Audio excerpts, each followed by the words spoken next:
The greatest trick the devil ever pulled was convincing the world he didn't exist. That line isn't from a philosopher, it's from a crime film, but it describes intelligence better than most philosophers ever have. Because when destruction comes wearing a crown, we revolt. But when it comes in a tailored suit, citing data and speaking softly, we applaud. You don't expect the smartest person in the room to be the one dismantling the floor beneath your feet. You expect him to fix the lights. So when things start falling apart, you look everywhere, except at him. You don't remember the moment you stopped questioning. You just remember how articulate he was, how confidently he said what you were already afraid might be true. You didn't agree with him because you understood. He made you feel like disagreeing would prove your ignorance, and so you nodded, again and again, until your own doubts started sounding primitive, emotional, unsophisticated, until you caught yourself defending ideas you hadn't even finished processing because someone smarter had already decided for you what was worth thinking about. And here's the conflict you won't admit out loud. You admire him. You want to be him. You want that calm certainty, that linguistic precision, that untouchable clarity, but admiration slowly curdles into dependence, and dependence into paralysis. You stop speaking up. You stop asking naive questions. You stop thinking out loud. You start waiting for him to explain what's happening, for him to tell you how to feel about it, for him to tell you who the enemy is. And by then, it's too late. We tend to fear loud tyranny, but the quieter kind is more effective. It doesn't force you into obedience. It makes you forget that disobedience was ever an option. It doesn't burn books. It just rewrites the definitions inside them. And when you finally look up from the page, you don't realize your freedom is gone. You think you outgrew it. As Hannah Arendt once wrote, the sad truth is that most evil is done by people who never make up their minds to be good or evil. Maybe intelligence isn't evil, but it's also not innocent. And in the wrong hands, it doesn't need to shout or threaten or bleed. It just needs you to keep nodding. You keep thinking democracy dies with a bang, with a riot, a coup, a dictator on a balcony. But more often, it dies with a quiet rewrite, not of the laws, but of the language, not of the rules, but of the values beneath them. And it's not loud men with red faces who do it. It's the clever ones, the articulate ones, the ones who know how to walk the edge of what's legal, what's acceptable. They don't storm the system. They log in, they play by the rules they've memorized better than anyone else, and then they start bending them, slightly, strategically. You won't notice it at first, because they don't change what democracy looks like. They just change what it means. They still say the people. They still say freedom. They still say choice. But somewhere underneath, they're rewriting the wiring, engineering the incentives, hijacking the discourse, turning participation into performance. And you let them, because they sound smart, because they seem competent, because in a world on fire, they offer sentences that make sense. But sense isn't always truth, and competence isn't always aligned with care. That's the tension you carry. You want leaders who are sharp, but what if that sharpness is a scalpel aimed at the very foundation you're standing on? What if intelligence, without moral weight, doesn't protect democracy but repurposes it? As Socrates warned, the greatest way to live with honor in this world is to be what we pretend to be. But they don't even bother pretending anymore. They just perform. And we call it leadership. And by the time we realize what's changed, the scaffolding is gone. The people still vote, the ballots still count, the structure is still there, but the soul has left the building. You didn't lose your voice. You were given a script. They still say the right words. That's the hardest part: freedom, justice, truth. And because those words come from educated mouths, wrapped in complex syntax and confident delivery, we assume they still mean what they used to. We hear intelligence and mistake it for integrity. We hear fluency and think it proves moral clarity. But what if we've collapsed the two so tightly, knowledge and goodness, that we no longer see the difference? Somewhere along the line, we started believing that people who sound smart must be right, that people who've read more must care more, that if someone uses big words, they must be saying something true. And so we stopped listening for meaning. We started scanning for tone, for rhythm, for polish. And when we found it, we nodded, because it felt like truth, not because it was. That's the trap. It's not propaganda in the old-fashioned sense. It's a style, a flavor, an aesthetic of credibility. And deep down, you feel the conflict. You want to challenge what they say, but you're afraid of sounding uninformed. You tell yourself it's humility. Maybe it's just intimidation dressed as respect. As Michel Foucault once warned, knowledge is not for knowing, knowledge is for cutting. Maybe they're not offering insight. Maybe they're offering a scalpel, and we're so dazzled by the precision that we don't see the incision. You didn't agree because you understood. You agreed because you didn't want to look stupid. You've seen him sitting under soft lights with a crisp shirt, a calm voice, and just the right amount of pause before each answer. He doesn't flinch. He doesn't sweat. When someone attacks him, he smiles. Not smugly, but with that perfectly timed restraint that says, "I'm above this." And you find yourself drawn to him, not because he's warm, but because he's composed.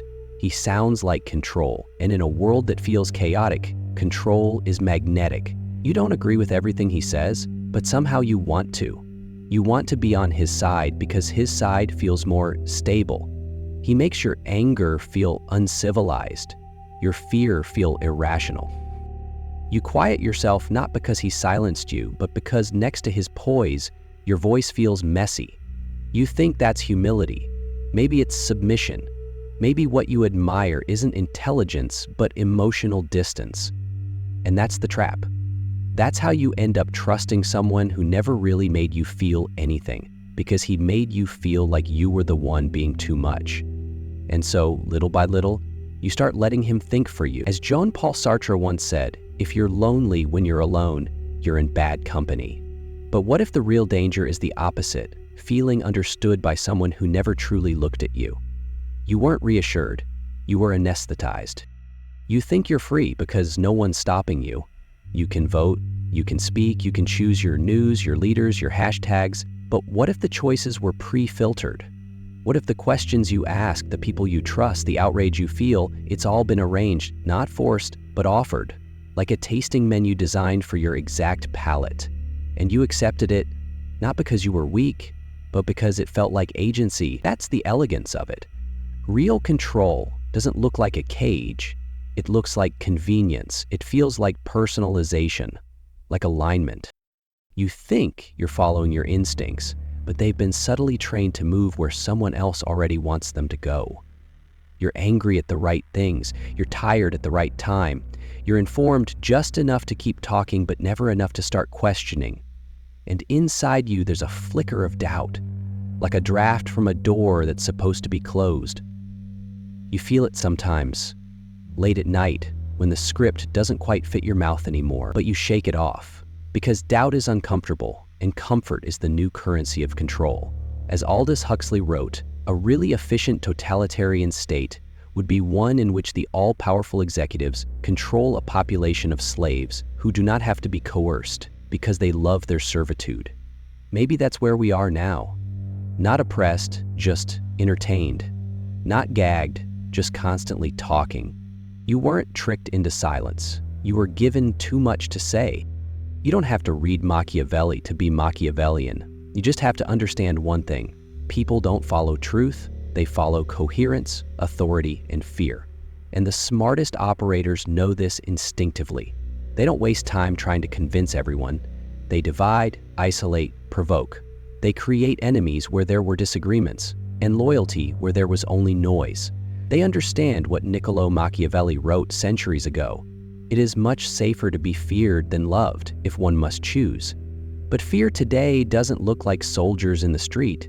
It looks like headlines, like trends, like the feeling that if you say the wrong thing, you'll lose your job, your friends, your identity. So you comply not because you're oppressed, but because you're exhausted. You follow the strongest voice not because it's right, but because it's still speaking when yours has grown unsure. And that's the brilliance of it. These modern princes don't seize power, they inherit it. From your silence, from your need for simplicity, from your craving for certainty. They offer clarity in a world that is too complicated to explain. And once you accept that clarity, Once you let it in, they no longer need to control you. You've already organized yourself. You've already chosen a side. Machiavelli said, "Men in general judge more from appearances than from reality. All men have eyes, but few have the gift of penetration." Maybe the real manipulation isn't that they tricked us, but that they knew we'd trick ourselves. You weren't forced to kneel.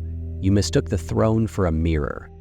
There's a specific kind of silence that doesn't come from ignorance, but from recognition. From that moment, you hear someone speak and something deep inside you flinches. Not because they're wrong, but because they're too polished, too careful, too perfect. You feel the manipulation, like a temperature drop in the room, but you stay quiet. Maybe because everyone else is nodding. Maybe because it's easier to question yourself than to question someone smarter than you. You think, maybe I'm overreacting, maybe I missed something, and so you let it slide. Again and again, until your silence becomes part of the structure, until it's no longer his control over the system that matters, but your refusal to break the rhythm. You're not blind, you're not fooled, but you've become fluent in pretending not to notice. And that maybe is the most terrifying part, not that he's lying, but that you've trained yourself to look away when he does.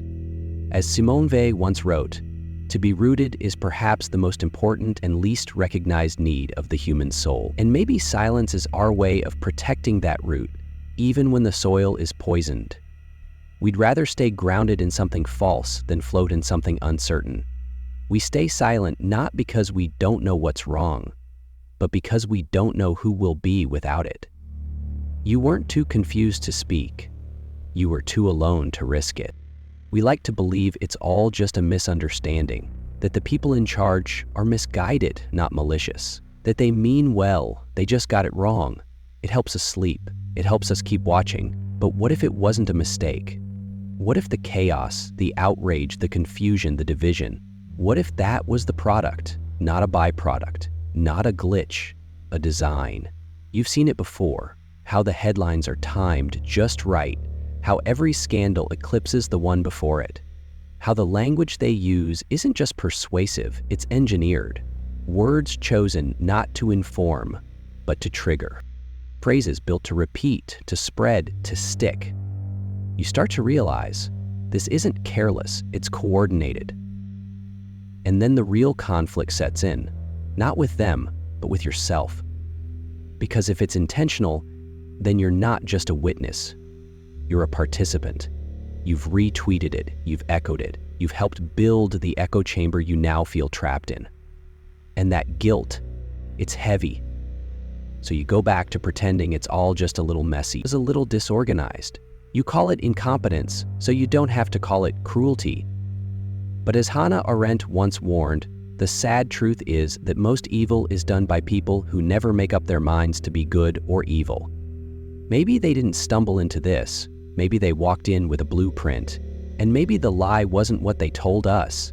Maybe it was what we told ourselves to avoid knowing better. They didn't confuse you, they calibrated you.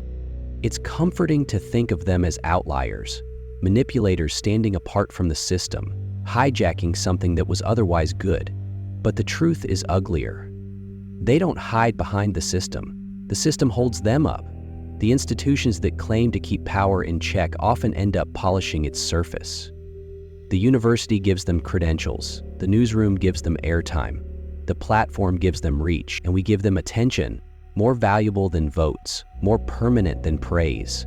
We say we want accountability, but we reward the exact opposite. We teach children to trust authority, not to test it. We teach obedience as virtue and confidence as credibility. So when someone speaks with certainty, we assume they must have earned it. When someone dominates the conversation, we assume they must deserve it. And the smartest players know how to dance on that stage without ever breaking character. That's the hardest part to swallow. They don't have to lie to us directly. The whole structure lies for them. And the moment you realize this isn't a rogue performance, but a script everyone rehearses in different costumes, you feel something twist. You want to believe the system protects you. But what if the system isn't broken at all? What if it's working exactly as intended, for them, not for you? As Herbert Marcuse once said, The range of choice open to the individual is not the decisive factor for freedom, but what can be chosen. Maybe we were never meant to choose truth, only the version of truth that kept the curtain from falling. They didn't break the system, they are the system, and we gave them the stage. You told yourself it was your choice. You liked his clarity, his confidence, the way he said what you always felt but never quite articulated. You believed you saw through the noise, that you weren't swayed like the others. You voted or clicked or nodded, and it felt like a triumph of independence. But what if that feeling was part of the design? What if the victory you felt was precisely what they needed you to feel? The slogans weren't written for everyone. They were written for you. The anger, the hope, the urgency. It was yours, but only because it was handed to you in your size, your color, your dialect. And now, when you think back, you realize you didn't choose him in a vacuum. You chose him at the end of a carefully lit hallway, with all the other doors quietly locked. And deep down, you feel it, that flicker of betrayal. Not by him, by your own judgment. You feel the sting of complicity, because if it wasn't really your decision, then what else have you been calling freedom that was actually just framing? As Jean Baudrillard wrote, the simulacrum is never that which conceals the truth. It is the truth which conceals that there is none. Maybe that's what happened. You didn't find a leader. You found a mirror that only showed you what you already wanted to see. And the worst part, you looked into it and called it agency. You weren't choosing him. You were choosing the version of yourself he made possible. Maybe the scariest part isn't that they manipulated us. Maybe the scariest part is that we needed them to. That deep down we were waiting for someone to take the weight off our hands, to give shape to our confusion, to make decisions feel less like responsibility and more like following the script. We talk about freedom like it's our default, but most of us are exhausted by it. We crave certainty, not choice, leadership, not autonomy. So when someone comes along who sounds sure, who looks collected, who speaks in declarative sentences and clean metaphors, we let go. Not because we were tricked, but because we were tired. And that's what hurts most when you finally see it. Not that they were smarter, not that they played the game better, but that you were willing to hand over your agency the moment someone promised to use it for you. And now, the internal war begins. You want to pull back. You want to think again, decide again, speak again. But the muscles have atrophied. You've gotten used to the quiet. As Erich Fromm once said, most people die before they are fully born. Creativeness means to be born before one dies. And maybe that's the line we've been standing on. Not between left and right, truth and lies, but between comfort and rebirth. Between being told who we are and daring to ask it ourselves. You weren't led astray. You were hoping someone would walk ahead so you didn't have to move alone. Waking up isn't noble, it's violent. It doesn't feel like clarity, it feels like grief. Because once you see it, you can't unsee it. And suddenly, the things you used to enjoy feel hollow. The people you trusted sound rehearsed. The conversations you have to sit through start to feel like small betrayals. You laugh a little less. You speak a little slower. You carry the weight of understanding in rooms built for performance. And worst of all, you realize how much easier it would be to go back. To pretend you didn't notice. To nod when expected, to scroll when numb. To choose silence, not because you don't care, but because caring now costs more than you're ready to pay. That's what no one tells you about waking up. It doesn't save you. It separates you from comfort, from rhythm, sometimes from people you love. As Soren Kierkegaard once wrote, people demand freedom of speech as a compensation for the freedom of thought which they seldom use. Maybe that's why so many of us choose not to think too far, not to look too deep, because awareness comes with a price. Clarity, yes, but also distance. And sometimes that distance feels like exile. You didn't stay asleep because you were blind. You stayed asleep because waking up meant losing everything that still felt warm. After the noise fades, after the outrage burns out and the clever arguments stop feeling clever, you begin to hear something else. Not the next opinion, not the counterpoint, but the silence between your thoughts. The space where honesty might live if you let it. And it changes you. You no longer feel the urge to correct everyone. You start to notice how often people speak just to be seen, how often smart is used as a weapon, and somewhere inside you, a new kind of intelligence starts to grow, one that doesn't need applause, one that understands that not every moment calls for insight, that sometimes the wisest thing you can do is step back and make room for someone else to find their own words. You begin to realize that power isn't always in what you say, it's in what you choose not to. And with that restraint comes something deeper than control, clarity, not about the world, but about yourself. As Lao Tzu wrote, "He who knows does not speak. He who speaks does not know." Maybe wisdom isn't how much you can explain, but how much noise you're willing to leave behind. You weren't ignored because you weren't loud enough. You were forgotten because you never left space to be truly heard. The real damage was never in the system, not in the ballots or the speeches or the rewritten laws. The real damage happened quietly, inside you. The moment you stopped trusting your questions, the moment you started second-guessing your instincts because someone with a sharper tone and cleaner logic made you feel small for even asking. They didn't have to censor you, they just made you believe your thoughts weren't worth voicing. And over time, you gave up. Not on politics, not on participation, but on your own mind. You stopped looking. You stopped doubting. You let the language of the powerful overwrite the language of your curiosity. And that's how it happens. Not with violence, but with erosion. You didn't surrender your freedom, you surrendered your attention. And what's left isn't democracy or dictatorship, it's inertia. You're free to speak, but you don't. You're free to question, but you won't. Not because someone said you couldn't, but because you forgot how to begin.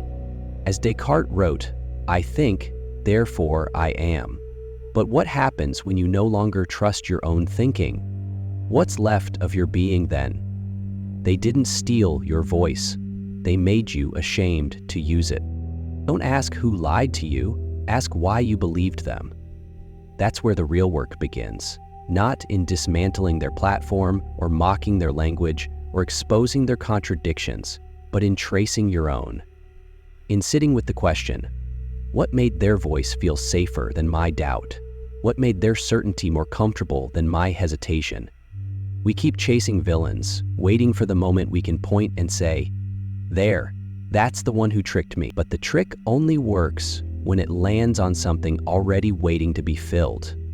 That need for direction, that craving for coherence, that exhaustion that says, "Please, just tell me what to think so I can feel calm again." And they do, over and over, because it's easier to sell stories than to teach reflection.